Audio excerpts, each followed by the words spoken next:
G'day all and welcome. Today is a great day. As you may have seen from the intro, my SIG rig is getting an upgrade.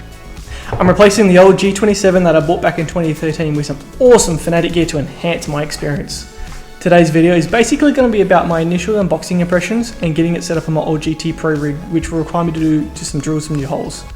Now unfortunately my camera halfway through decided to die, so I have already unboxed the wheelbase and the pedals, so I can't go through that experience again unfortunately, which is a bit sad, but that's okay. We'll just start again. So the first item is the wheelbase. Now this is no exciting because I can't unbox it, but this is the wheelbase here. So basically, a bit of an upgrade. It's the CSL Elite 1.1, which is weird to say, but it's the cheapest wheelbase that Fanatec sell. It's worth more than my GT Pro rig and my wheel set combined, which is saying a lot.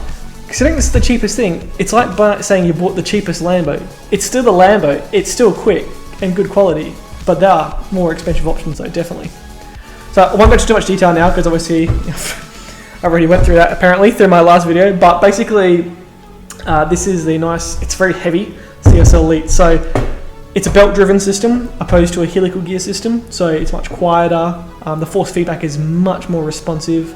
Obviously a lot more force feedback. It's about 6 times more force feedback than my Logitech wheel. So I think this does about 6 Newton meters of force. So that used to give me a workout sometimes, and this is definitely going to give me a workout now, if anything. But yeah, no, basically it has all these systems in it to make the feel of the car, feedback coming from the road and the game, much more accurate. It means you can make less mistakes, you can be more direct. And yes, even the sensors are a lot more accurate than a standard Logitech G27. So anyway, we'll move on to the next item, and there's not really much else to say about it. Now, the next item that I got halfway through unboxing before the SD card decided to die on me was the pedals. Now, these guys, if anything is going to make me faster, any upgrade today is going to make me faster, it's going to be these guys.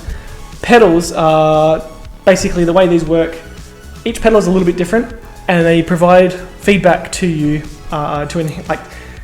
basically allows you to react to certain situations much better, much faster. So each pedal has a little bit different features on it, and it basically improve your feedback that's going through your feet in the game. So let's jump into it. Let's just try and get, what was that bloody noise? Let's try and undo this knot, which is embarrassing.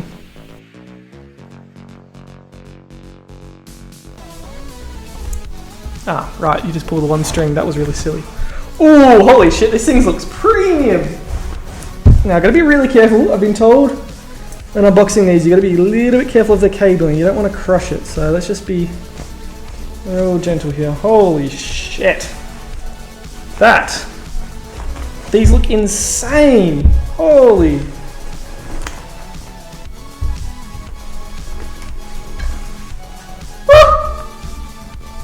Fucking hell, look at that shit! Oh, they look so nice! Holy crap. Those are some nice looking pedals, fuck. Whew, okay, well, first pedal we're going to look at is the clutch. So, basically I've gone with the 3 pedal setup. Obviously, with Dirt Rally, I love having manual shifting and stuff, so that's really important. But what makes this actually really special is the actuation of the clutch. So rather than, again, being a linear up and down, it has like a bite point, like a real life car. So it has like a build up of resistance, and then it just releases like that. Oh, that's so... It's right there. It's like almost like you're engaging a clutch in real life. That is insane. That's amazing.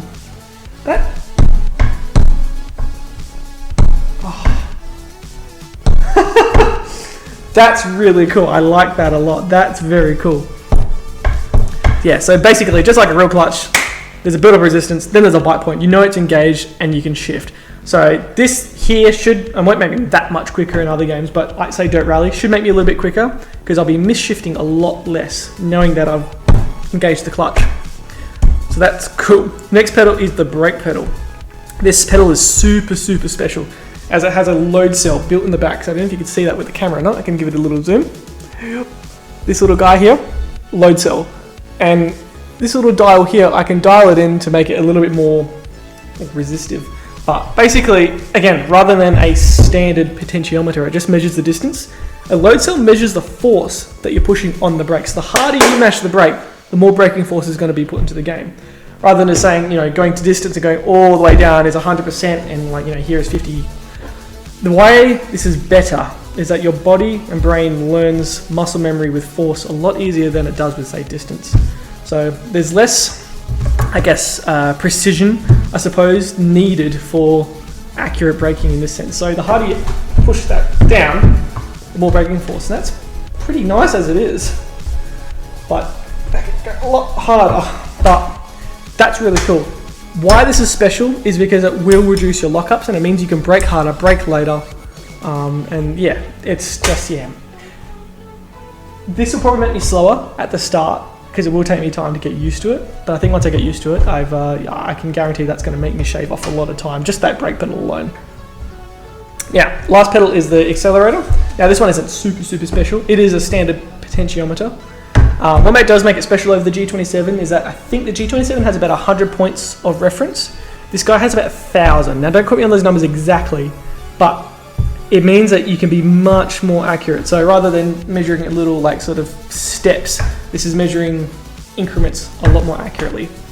But again, what even makes this again special with the brake pedal, they share a very special feature. I'm going to try and zoom up on this now. Let's go. So these two little guys here on the back of the pedals are two vibration motors. The same sort of little motors you would find in an Xbox controller or a PlayStation controller. When you're shooting guns or whatever, you feel that vibration, you get that feedback. Well, these work in a similar sort of way. So for example, with the brake, if you are about to lock the wheels of the car, lock the tires under braking, this little guy will start spinning really fast and you could feel the vibration coming through. So this is a good indicator to tell that it's time to lift the brakes, time to brake a little bit less harder. So this gives you an insane amount of feedback, and paired with the load cell means you can brake harder, you can brake later, you can come off the brakes even sooner. So this will improve your time so much, and this little bit of feedback that you get from the game with the vibration, it's priceless, I guess. It's insane. It's such a good upgrade, this. And this is the same for the accelerator as well. So this will vibrate the more slip that you have. So if you're losing traction, and you've got traction control off, obviously, this will vibrate harder as the wheels are spinning in the back. And it's just like a real car, same sort of thing. If you ever mashed your brakes really hard, you feel the pedals really vibrate. And the same with obviously the accelerator. If you're spinning your tires and you're in a real life car, the vibrations do come through and you get to feel that your car is actually spinning tires. So these pedals are going to be insanely big upgrade for me in terms of just time. That's going to make me faster. So I'm really keen to get these going, and it's going to be really fun to use. Okay, right, now that that's done, let's move on to the very first wheel. And yes, I have bought two. The first wheel we're looking at is a fairly standard and one of the cheapest wheels they sell. Again, to iterate, this wheel alone is worth more than my G27 set brand new, so I think the quality of it is still going to be pretty good. So this one doesn't have any motivational things on top of the box, so that's pretty sad. Let down. Standard quick start guide, yep, fair enough. Oh, we got some button caps. I can get them out. Oh no, there's an insert. There we go. Sweet, so we got some button caps so we can replace the caps on. Might be able to use them on possibly the other wheel as well, so gotta be kind of cool if I can do that. So this wheel is basically going to be my all-rounder. You'll see why. My other wheel is not really designed to do rally driving or anything like that, but this one is. It's branded WRC as well, so obviously it's like it's fully designed for that. Let's just get these boxes out of the way. Okay. Now, I learnt my lesson last time. I think you just got to pull one string and that all comes off. It didn't happen. Shit. Oh no, there it goes. Okie dokie. This is the wheel.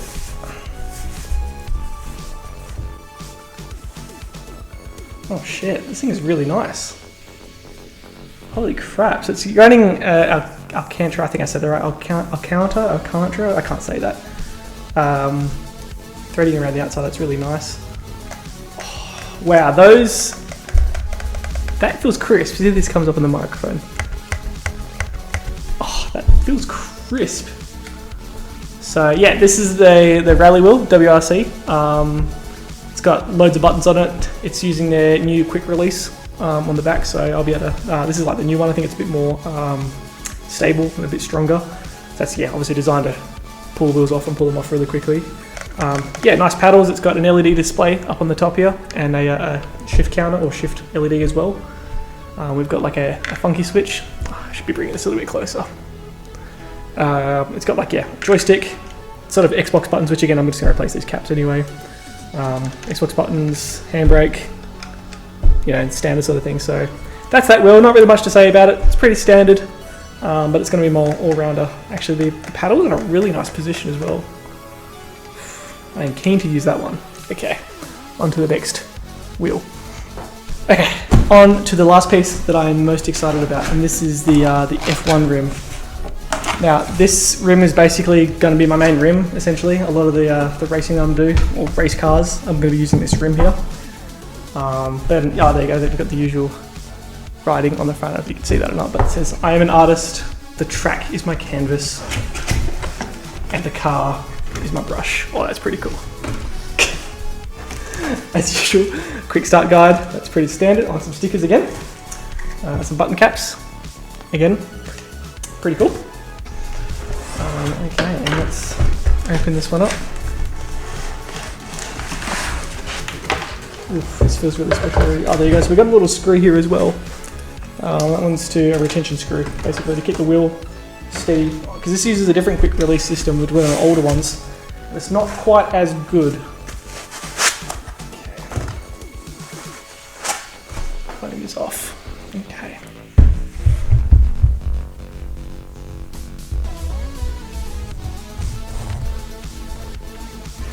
I got it first time this time, that's good. Oh shit, this thing looks premium. Holy crap.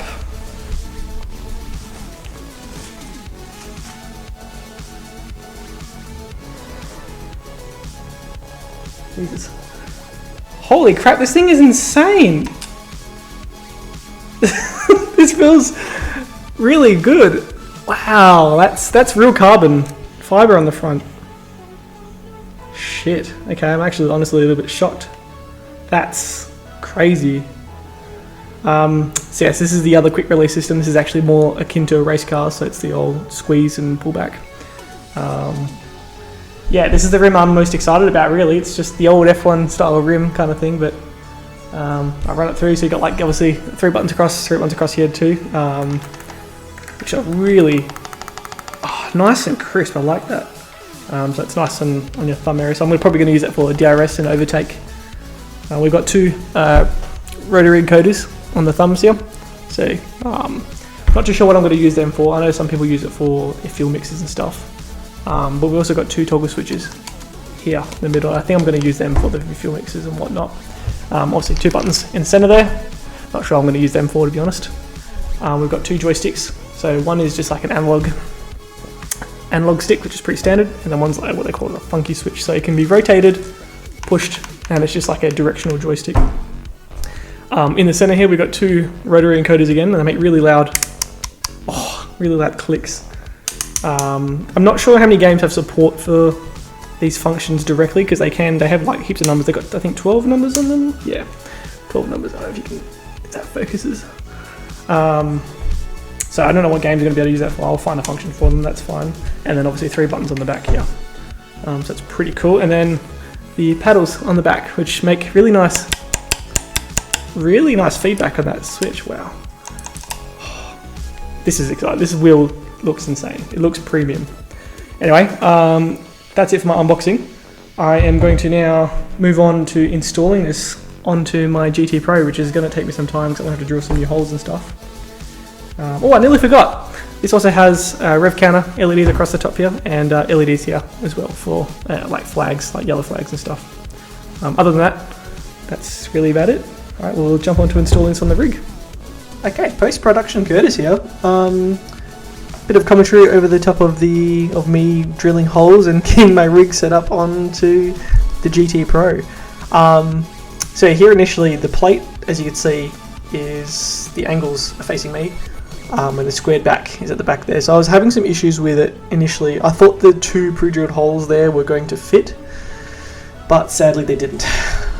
So the only way I could get this to fit was actually flipping the plate around and reversing it, which is a bit of a pain.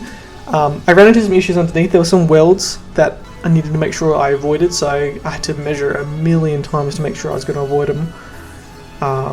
But yeah, no, thankfully I learned something from my dad, at least, being the handyman he was. I was able to, at least get this done pretty good. So yeah, basically just doing a first initial screw, because the base itself has 3 screws, a bit like a triangle formation. So I was just doing the very front one at the most. So there was 1 at the front, 2 at the back. Just doing the front one first, and then I got the 6mm bit and then drilled the rest then, and that came out pretty good. I ended up having to actually drill that 6mm again and putting it to 8mm, just to give myself a little bit of play, because obviously my measurements weren't perfect, so that front piece was a little bit off when I initially mounted it at the end there, so a bit of a pain, but nice and easy to fix. Obviously, just drilling a bigger hole. So I drilled the other ones 8mm. Again, here I am just tapping it with a 2mm piece, just making sure I got the guidance right. And then obviously when I get the bigger piece, it doesn't flare around everywhere. My dad initially recommended me to use masking tape to help guide the drill bit, but I didn't have any around, so I kind of just freehanded it with a pencil. So I think it came out pretty good though. And now I'm just drilling, I think, the big 6mm pieces now, just making sure I'm clear of the welds underneath. So yeah, that's nice and easy, yeah. So I think the end piece, the wheel base actually is pretty flush to the actual plate. It is off by the tiniest little margin though. I'm talking like a millimeter on one side. So I'm pretty proud that I was able to get that so accurately. Which is pretty cool. I'm pretty happy with that. But this took me the longest. The pedals certainly were a lot quicker to do. I was a bit upset though, because initially I thought some other boxings that I've seen, they came with an actual printed template. You can actually put the template down on the plate and base it off that. But unfortunately, I didn't get one with my stuff, so a bit of a pain. I was just basing off the website. So here I am, just getting my pedals in the right distance, sitting down in the chair, making sure it feels alright. And then it was easy for me just to mark, because the pedals at least had the holes exposed, so I could just mark it through with a pencil, and that was really easy to get that accurate. So I did the top 2 ones first, tapped them in, made sure, well, that was basically the center of each piece, and then did the measurements based off the bottom one, because I couldn't get the pencil in the bottom holes, just because they'll be blocked up by that actual one of the plates there. So here I'm just double checking my measurements on the bottom, and making sure they're all happy. And that was pretty easy. The pedals didn't take me long at all. I think it took me about 5-10 minutes just to get the pedals done. And that was really, really nice. Yeah, tapping the pedal on the bottom, and there we go. The big piece comes on and drill the holes through. Boom. Cool. Vacuum that up, and that is good to go pretty much. So yeah, it was fun actually doing this.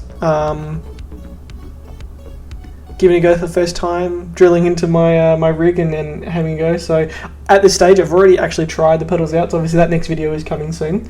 You can just have a look at this B-roll of me finishing the whole thing, or the finished product. But yeah, no, thank you for watching. I hope you enjoyed this video. If not, thumbs it down. If you liked it, thumbs it up. Do whatever you want. Give me some feedback if you don't like this format, or if you think it was a bit crappy. But yeah, no, join me on my next video. I'll be doing my first initial reactions to the new rig, the upgrade, and yeah, we'll see you there.